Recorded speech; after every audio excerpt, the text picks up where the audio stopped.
Bonjour à tous. Aujourd'hui, on se retrouve pour... Bonjour à tous. Aujourd'hui, je vais vous parler du sabbat de Lita. Le sabbat de Lita célèbre le solstice d'été, donc jour le plus long de l'année, et il a lieu généralement aux alentours du 21 juin. C'est le moment où la lumière, le temps en tout cas de lumière, est largement supérieur au temps de l'obscurité. Alors aujourd'hui, ce jour d'été rime avec la chaleur, les grandes vacances et même la fête de la musique. Mais dans les temps reculés, les tribus celtes célébraient ce sabbat en rendant hommage à l'union du dieu et de la déesse qui donne enfin vie à leur progéniture. Ainsi, l'Itas s'inscrit dans la continuité de Beltane.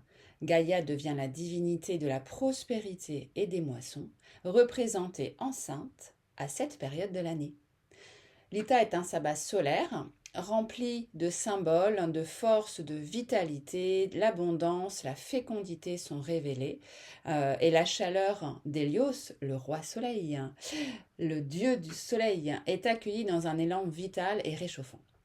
C'est donc un festival de maturité, de guérison, et les trésors de la nature sont enfin disponibles et attendent d'être cueillis. À l'occasion de l'Ita, il y a aussi un mythe qui est célébré, qui est raconté, c'est l'histoire du roi Ou et du roi Chêne. Ces dieux celtiques sont au centre de la mythologie d'antan, notamment lors de la célébration des solstices d'été et d'hiver. Le roi Chêne, c'est le maître de la période claire, quand son frère, le roi Ou, gouverne lui la période sombre. Et 2 fois par an, il y a un combat fratricide impitoyable dont un seul des deux sortira vainqueur. Et lors du sabbat de l'Ita, eh bien c'est bel et bien le roi Ou qui l'emporte.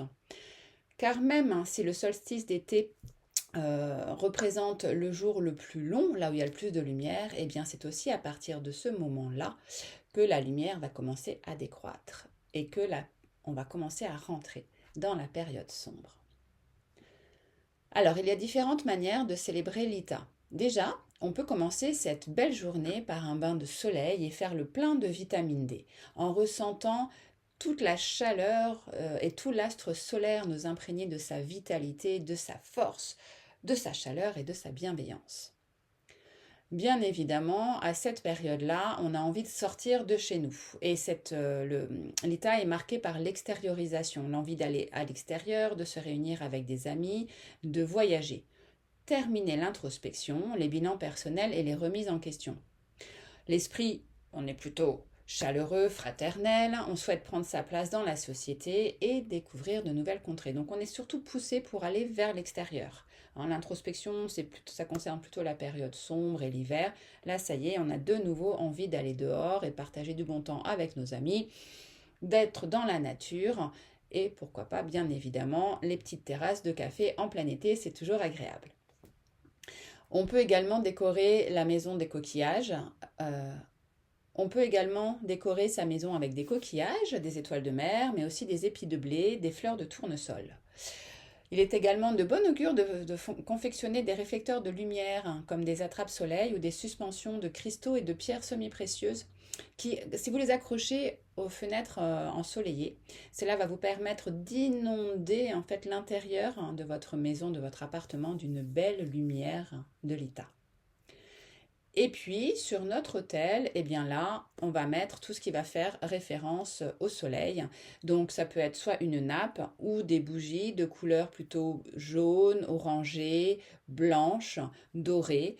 Et les fleurs qu'on va trouver à cette période-là, on va bien évidemment avoir la fleur de tournesol qui va représenter le joli soleil. Vous pouvez mettre aussi des fleurs de sureau ou de millepertuis. Voilà pour la célébration de l'Ita. Eh bien, j'espère que cette vidéo vous aura donné envie de célébrer l'Ita, donc qui va se faire le 21 juin, cette belle fête baignée dans le soleil et qui nous donne envie d'aller vers l'extérieur et qui parle de maturité et de fécondité. Et je vous retrouverai pour une prochaine vidéo, pour un prochain sabbat. N'hésitez pas à partager cette vidéo, à mettre des commentaires et des likes. Ça me permet de... Voilà, on arrive à la fin de cette vidéo. J'espère que ces petites indications sur le sabbat de l'Ita vous auront été utiles et vous donneront envie de célébrer ce sabbat. N'hésitez pas à partager cette vidéo, à mettre des likes ou des commentaires. Je vous en remercie et je vous dis à bientôt.